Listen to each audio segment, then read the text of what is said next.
Salve, today we are going to be starting lesson 4. We're going to start with the vocabulary and derivatives. The name of this lesson is Iona Tertia Pars. So this is going to be Jonah the third part. We're going to find out what happens at the end of the story. So these vocabulary words are going to be words that will come up in that story, and you can follow along as we go through the vocabulary on pages 39 and 40, which is where you'll write the English word for the Latin word that we are learning. And then we're going to talk about derivatives as we go as well, and you can maybe fill those out on page 41 is where those will be, and they'll be in your homework packets as well, and you can fill those out as we go. All right, to start off with, we have city, and it is urbs, urbis, feminine. Urbs, urbis.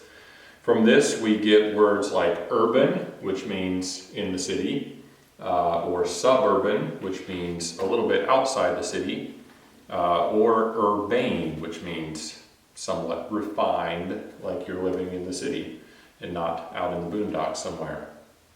All right, next we have sand, harina, harini, feminine. From this we get the word arena in English. So in the arenas, where they would have like gladiator contests, they would have sand in the arena. So that's where we get that. So harina, harini, feminine.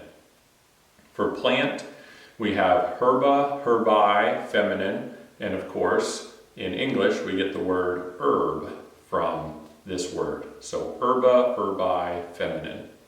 Worm, we have vermis, vermis, masculine. So from this in English, we get the word worm, of course. We get vermicelli, which is a kind of pasta that's thin like a worm, or vermilion, which is kind of a reddish brown color, and kind of the color of a worm. All right, next we have wind, ventus, venti, masculine. From this in English, we get the word vent or ventilate. So if you have a vent in your house, you're probably blowing some air out of your house or into your house. And I just realized I'm doing these a little bit backwards, so I need to go this way. All right. Next we have man, and that is homo, hominis, common.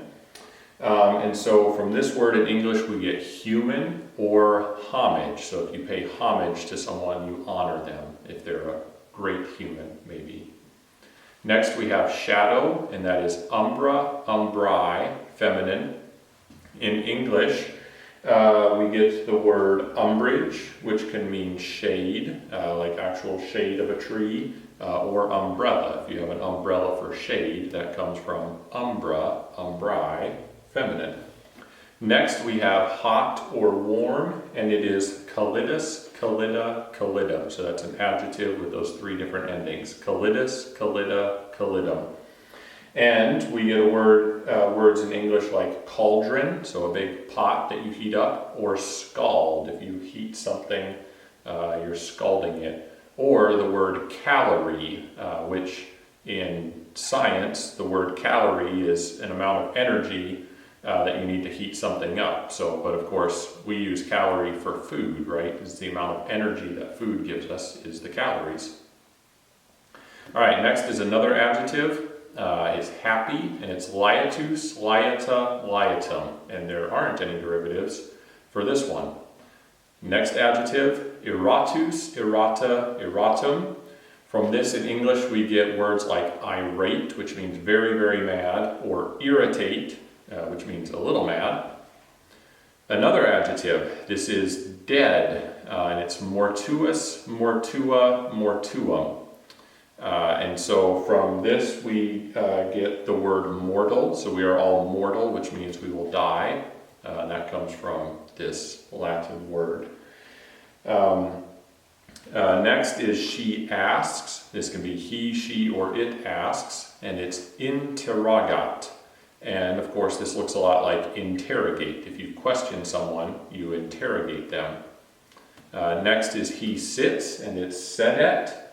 So from this we get a word like president. So if the president sits kind of to run the country, or reside, where you reside is where you live. It might be where you sit. That comes from this word sedet.